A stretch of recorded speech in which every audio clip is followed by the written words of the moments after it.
The following programming is sponsored by Marc J. Bernstein. The views expressed do not necessarily reflect the views of this station, its management, or Beasley Media Group. Entrepreneur, founder, author, and financial advisor Marc Bernstein helps high-performing business owners turn their visions into reality. Through his innovative work and the Forward Focus forums, Marc connects entrepreneurs to resources that fuel their success. Founders Forum is a radio show and podcast where entrepreneurs share their journeys, revealing the lessons they've learned and the stories behind their success. Join Marc and his guests for a mix of inspiration, valuable insights, and a little fun. Now, let's dive in. Good morning, America. How are you?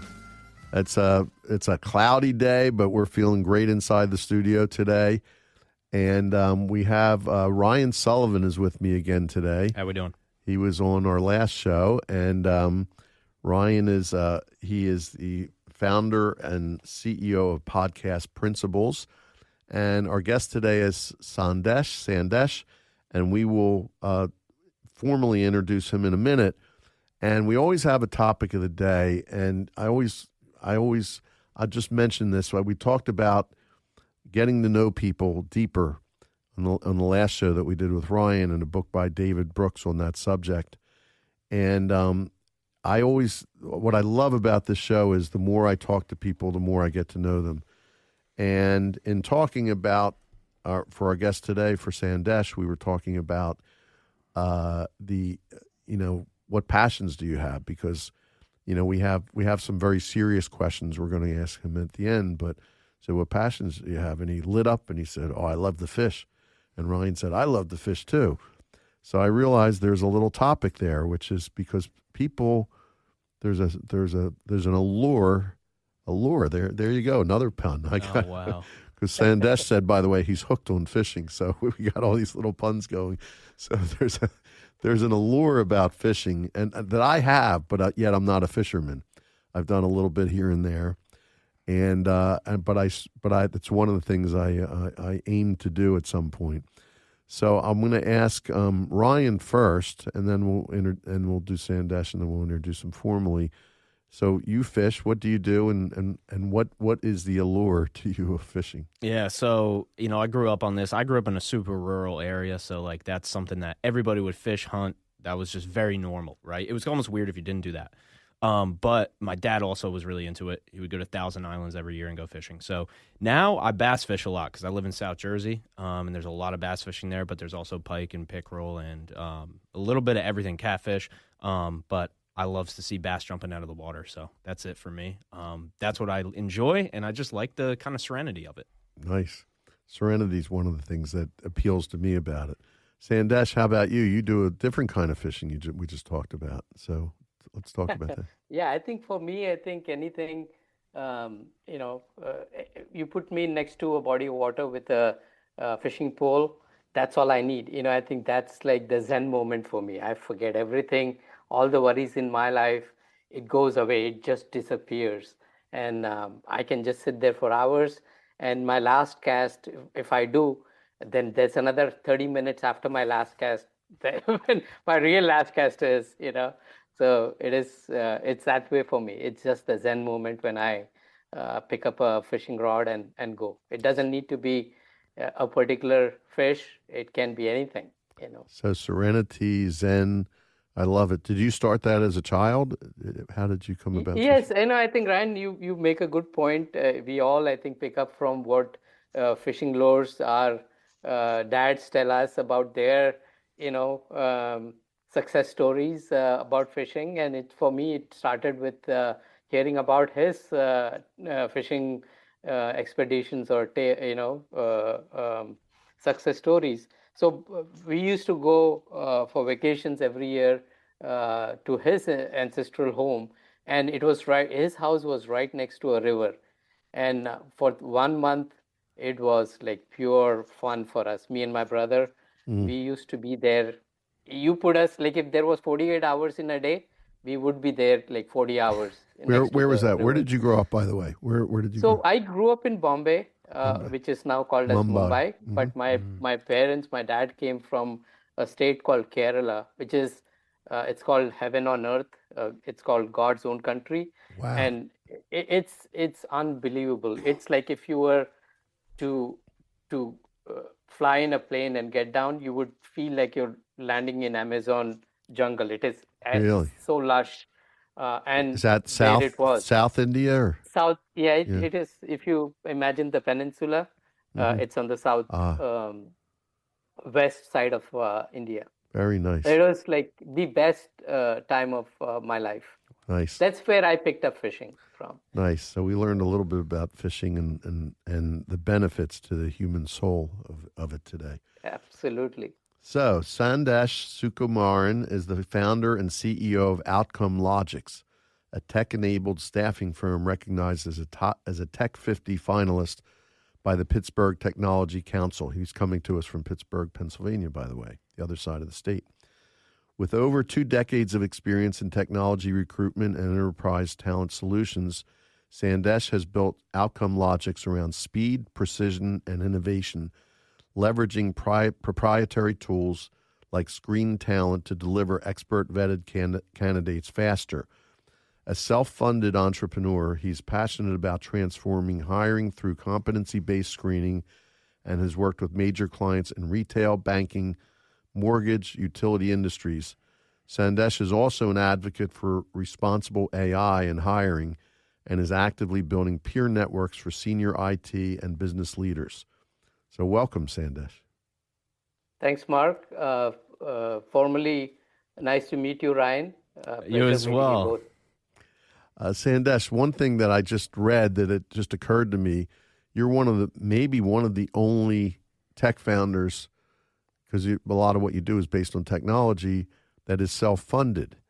And that kind of leads me to your, how did you start? How did you do that? How did you get into this career in the first place, and how did you go about funding the company?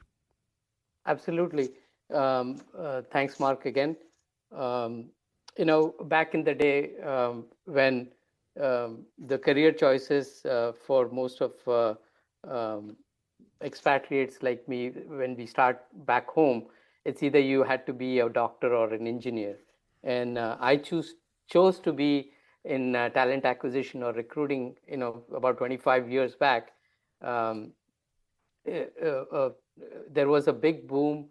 I'm sure you all remember there was a big scare of Y2K that happened during 98, 99, and 2000. Sure. Yep. And there were a lot of need for Y2K engineers. And of course, to find them, you needed someone who's good at networking, good at finding people and bringing them on board. So a services company from Pittsburgh hired me in Mumbai to find these people. And I used to literally go out and sip a cup of chai. Chai is tea. I'm a big fan of chai, by the way. I love chai. Oh yeah. Chai guy here. You should chai guy. You should have chai in Mumbai. They make it very small quantity, but it is the best. It's heaven. So I used to go out and recruit these people. I helped that company recruit about 100 or so Y2K engineers. And when there was a position that became available in Pittsburgh office, they kind of transferred me over to Pittsburgh, and that's how my journey started in the recruiting side. And then what happened then? How long did you work for that company? So I worked with them for about 11 or 12 years until 2011. That's where I was super hands-on, found a lot of good qualities that I had, sharpened my skills as a recruiter, and found out there were a lot of challenges that came along because some of the inefficiencies that were there with lack of tools and such. But then in 2011, I went on to go and work for a startup. I was one of the co-founders there. I was mandated to build a professional services for them. We scaled that company to about 3,000 employees globally. And during the peak of pandemic, I decided to start my own company when it got acquired. It was a great opportunity when the event happened for me to kind of take my options and do what I wanted to do, which was, I was super passionate about um, of making sure that candidates or people who are looking for opportunities really are able to highlight their competencies, and how could I make sure that those competencies are what gets them to the next stage, and it pairs the customer and the candidates in the right way. So that's what led me to do what I'm doing right now.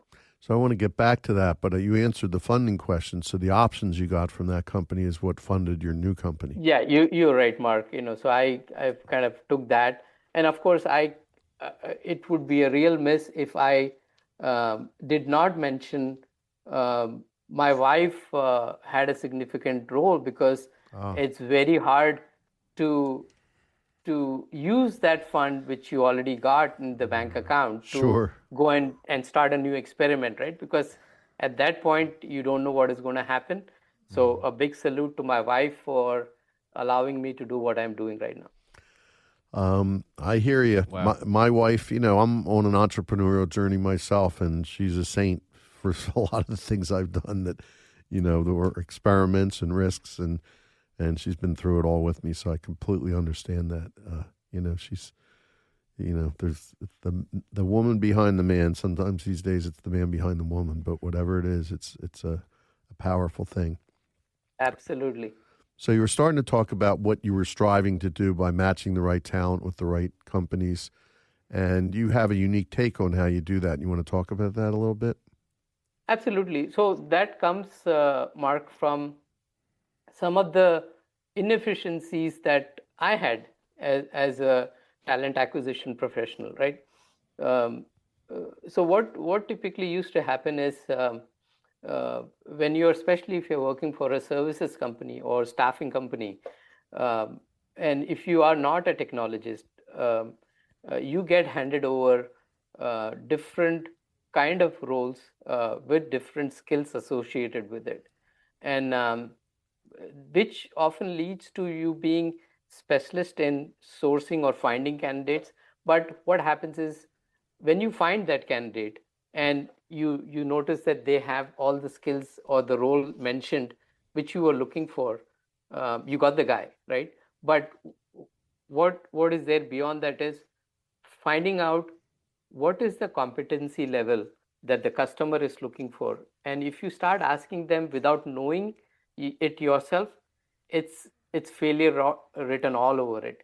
So I used to spend a lot of time talking to those candidates who, um, there are two scenarios that I want to highlight here. One is, there are candidates who would willfully uh, uh, uh, exaggerate the competency level, right? For, of course, various reasons. They want better rate, they want to get the job. And there are the second scenario where candidates genuinely don't know what their competency level is, but to get the job they would always want to say they are 10 out of 10 or 9 out of 10, right? But is that the reality? And Right. as a recruiting professional, if you are not a technologist, are you the right person to make that assessment? And because of that inefficiencies, generally when the hiring managers get a resume in hand, which is another topic that I want to talk about, is that transformation did not happen. And it is still, I'm sad, but it is the truth is, not a lot of companies see that the need for it, which is what we have built.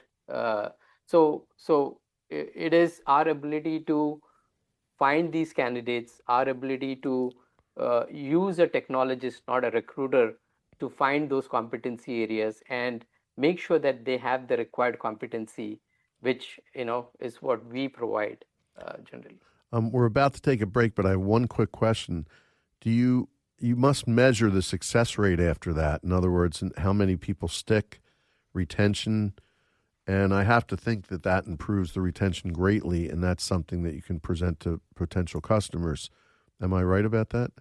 Absolutely, Mark. I think if you find the right talent with the right competency, they end up being at least 80% or 70 to 80% more likely to stay on the job longer than what they signed up for, compared to, I think, if you didn't put them in the right place, if they didn't have the right competency. So, and you measure that, and you're able to document that's the case, correct? Definitely. Yes. That sounds like a very powerful value proposition to me. Absolutely. So with that, we're going to take a quick break, and we'll be right back on Founders Forum.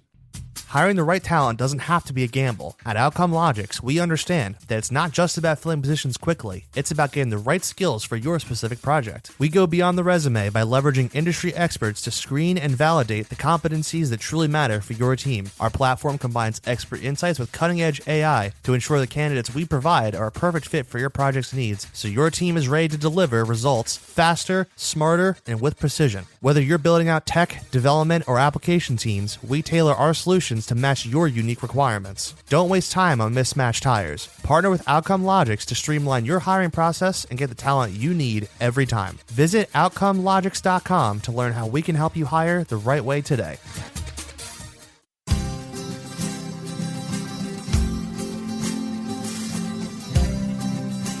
We are back on Founders Forum with our guest today, Sandesh Sukumaran. And Ryan, I know you're chomping at the bit to ask some questions. So, oh yeah. So why don't we? There's many that I have, but I'll ask one for the younger generation here. You are a man of many questions. I have unlimited. You don't want to hang out with me because it never ends.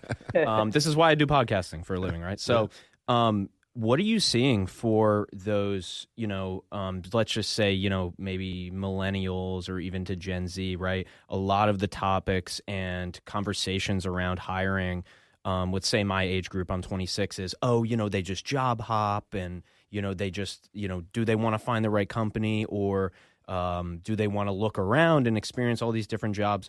Do you have any sort of just even opinion or anecdotal experience about maybe this younger generation in the job market? I'm just curious. Or a way to predict that. Yeah, sure. Or predictions, wherever you want to take it, Sandesh. Yeah, I think looking at the positives, we can all talk about the negatives. But one thing that stands out, we all have my son would be hitting the job market in several years. And we have family members who are at that stage. What I feel is, I think millennials or people who are coming out, they have an advantage of high energy. They have a lot of fresh ideas.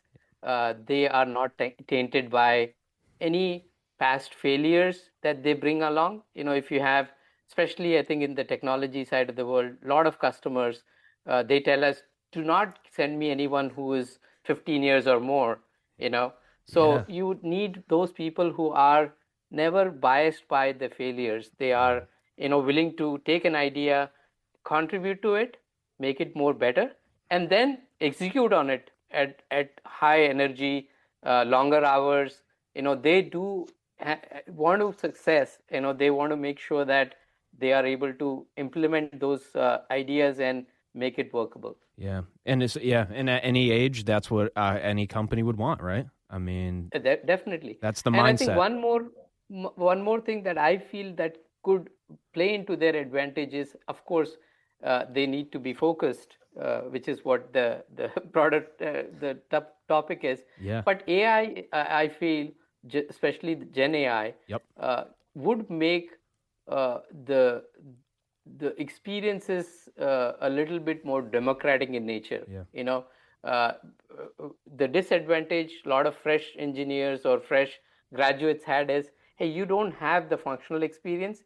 Now that will be an even playing field for those professionals, because information is at the fingertip. You can just prompt it and get what you needed. Yeah, and now your job is not jobs. They're not necessarily taken. They're changed, right? And now your job is to learn how to use AI for your job. And I know I just helped my girlfriend use ChatGPT, and she's a teacher, and it works for everybody. So I won't continue on that. It's a whole nother rabbit hole, but I'll pass it back. Well, I just want to comment that I think this whole thing of Gen Z and a lot of people complain about that. You're looking at it as a positive and saying these are great people to put in these positions. Absolutely. And I think as part of, I think, our evolution in our company is we have created a client interface, which I wanted to talk to you about. And we have specifically made a section called Strivers. And I hope, since this is a radio show, maybe I'm being quoted here, but I wanted to call it Night Owls. But if I changed it and said it's Strivers, what this means is, specifically segment out people who have less than 5 years experience, 0 to 5 years, and put them in that category. We are, if you're already seen it, I have my first driver video that we put in with someone who has less than 5 years. He went on and said, "Hey, this is who I am." So we are creating that segment for people who are less than 5 years experience, Very 0 to 5 years. Very Wow. cool. That's a Yeah. very positive message. And you wanted to mention about the interface. You want to do that, and then I want to get to your future vision because Yeah, so I think what I feel that we are in the business of innovation, right? And we happen to be in the staffing side. That's what we did, and so we are applying all the functional knowledge that we had, but we are essentially innovators. One such I feel is innovation needs to be making sure experiences that each stakeholder have that work with us is paramount, which includes each section of stakeholders that we deal with, including our internal stakeholders, recruiters, account managers, HR managers, candidates that we deal with, including our vendors. We build those interfaces now where our vendors get to see their candidate journey. I want to talk about our clients. Uh, Imagine this: most of the 90% of the uh, client managers, they walk into an interview with a resume in hand, which has all the ingredients of the job description which was written. And with AI, that's another thing that the other side, black side of AI is candidates can write their JD resume based on job description. So if you have not transformed from going to an interview with a resume, you're losing a lot of time. So talking about some of the efficiencies that we built in is our customers can see the candidates, who these candidates are, and who screened these candidates based on competencies. And now we are also putting, like I mentioned about strivers, we are putting fractional talent pool, because as we go into in the next 3 or 4 years, a lot of these jobs will be very fractional in nature, including chief technology officers being fractional, CFOs being fractional. So we have one segment which is fractional talent pool, and some of them who are so specific, like we can't discount people who have 10-15 years experience. They're specialists in certain areas, so we are calling them as elite 10. We have a section for that. gotcha. So I think that's going to lead to your future vision. So if this is May, it's May now of 2025, and we're talking, and it's May of 2028, and you're looking back on the last 3 years, Sandesh, what would have to happen? And this could be personal, it could be particularly business, but anything you want to mention.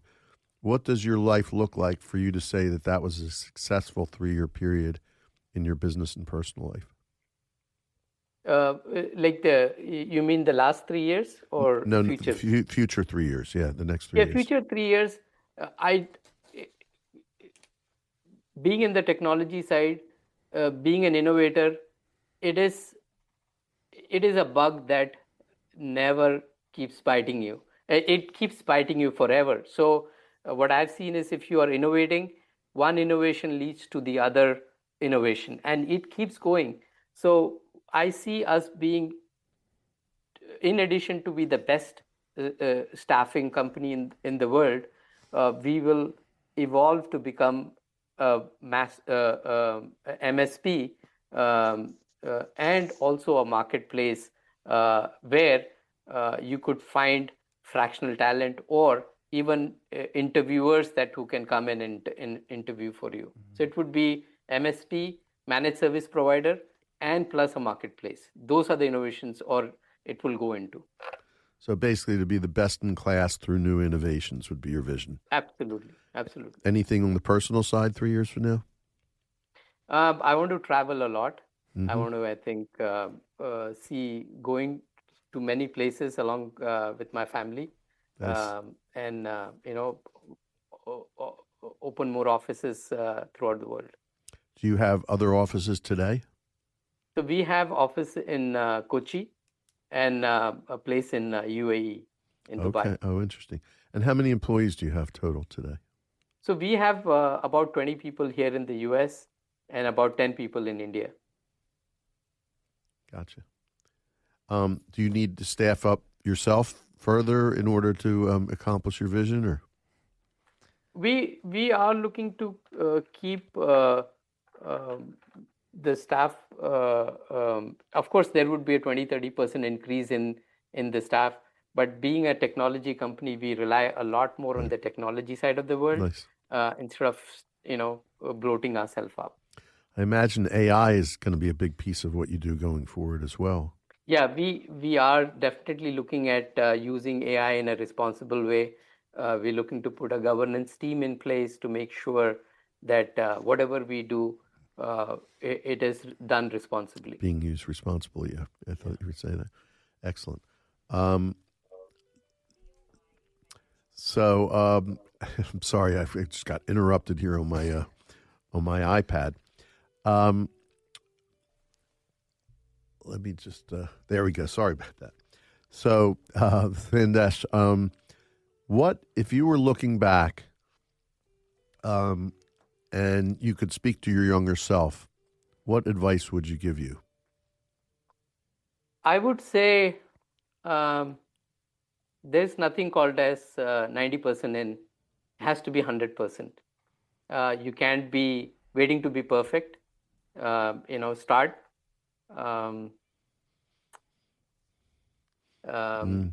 Do the right thing when no one is watching you. Nice. Those are the things that I would tell my 20-year or younger self. You said a lot there. That's a lot of good stuff. I love that. One last thing, because we have about half a minute. Back to fishing for a second. You mentioned steelheads and the experience of fishing for steelheads. Want to just talk about that real quick? My God, you want me to go back and do it right now, but the steelhead fishing season is over, and I can't wait for it to start again in October. That is the best experience I had, to see hundreds of fish in front of you, and unfortunately, if you are not good at it, it can be as boring as well. But steelhead fishing is the best thing I've done so far, by far, hands down. Well, there you go for you fisher people out there. Fish steelheads, check it out.